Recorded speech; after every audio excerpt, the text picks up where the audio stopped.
ముందుగా నమస్కారం. నా పేరు వంగరి సాయి కుమార్. బోడుప్పల్ జనసేన పార్టీ మేడ్చల్ నియోజకవర్గం. తెలంగాణ రాష్ట్ర వ్యాప్తంగా మున్సిపల్ ఎలక్షన్ ఏదైతే జరిగిందో ఆ మున్సిపల్ ఎలక్షన్లో జనసేన పార్టీ కూడా పోటీ చేయడం జరిగింది. ఈ పోటీ కూడా ఆంధ్రప్రదేశ్ రాష్ట్ర ఉప ముఖ్యమంత్రి వర్యులు శ్రీ కొణిదెల పవన్ కళ్యాణ్ గారి ధైర్యంతో తెలంగాణ రాష్ట్రంలో కూడా మేమందరం పోటీ చేయడం జరిగింది. ఈ పోరాటంలో మేము ఒక 2 చోట్ల కూడా బలంగా గెలవడం జరిగింది. ఒకటి మంచిర్యాల మున్సిపాలిటీ 34 వార్డుల సాగర్ గారు గెలవడం జరిగింది. అదేవిధంగా ఉమ్మడి నల్గొండ జిల్లాలో కూడా నేరేడ్చెల్ల మున్సిపాలిటీలో 14వ వార్డు నుండి విజయలక్ష్మి కూడా భారీ మెజారిటీతో కూడా గెలవడం జరిగింది. ఇది మాకు చాలా ఆనందం, మాకు ఒక గిఫ్ట్గా మేమందరం కూడా భావిస్తున్నాం. తెలంగాణ అంటేనే ఉద్యమ స్ఫూర్తి, ఒక పోరాటాల గడ్డ. ఈ గడ్డ మీద పవన్ కళ్యాణ్ గారి ధైర్యంతో మేమందరం కూడా పోటీ చేయడం మా అందరికీ గర్వంగా ఉంది.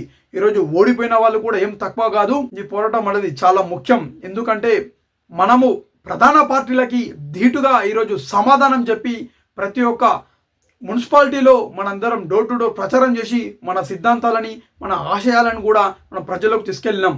కానీ ఈరోజు మన ఓటమి కూడా ఒక గెలుపుగా భావించి మన అందరం కూడా మనం పబ్లిక్లో ఉండి ప్రజా సమస్యలపైన మనందరం పోరాడి ఇదే ధైర్యంతో ముందుకెళ్దామని చెప్పి కూడా మీ అందరికీ తెలియజేసుకుంటున్నాను.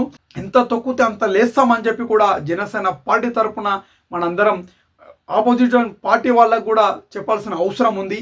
కాబట్టి ఎక్కడైనా సరే ఓడిపోయిన వాళ్ళు మీ పోరాటం చాలా గొప్పది, చాలా గొప్పది.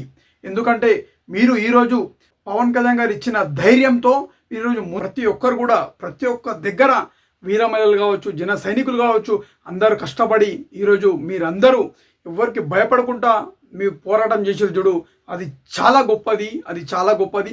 ఇదే స్ఫూర్తితోని మనం ప్రజల్లోనే ఉందాం, ప్రజా సమస్యలపైన పోరాడదామని చెప్పి కూడా మీ అందరికీ నేను తెలియజేస్తున్నాను. చాలా చోట్ల మనోళ్ళు ఎవరైతే ఓడిపోయి ఉన్నారో వాళ్ళు సెకండ్ ప్లేస్లో రావడం జరిగింది. అది చాలా గొప్ప విషయం. ఇది కేవలం తెలంగాణ గడ్డ మీద ఆంధ్రప్రదేశ్ రాష్ట్ర ఉప ముఖ్యమంత్రి వర్యులు శ్రీ కొణిదెల పవన్ కళ్యాణ్ గారు ఇచ్చిన ధైర్యంతో మనందరం ముందుకెళ్ళి ఈరోజు తెలంగాణ గడ్డ మీద పోరాడడం జరిగింది.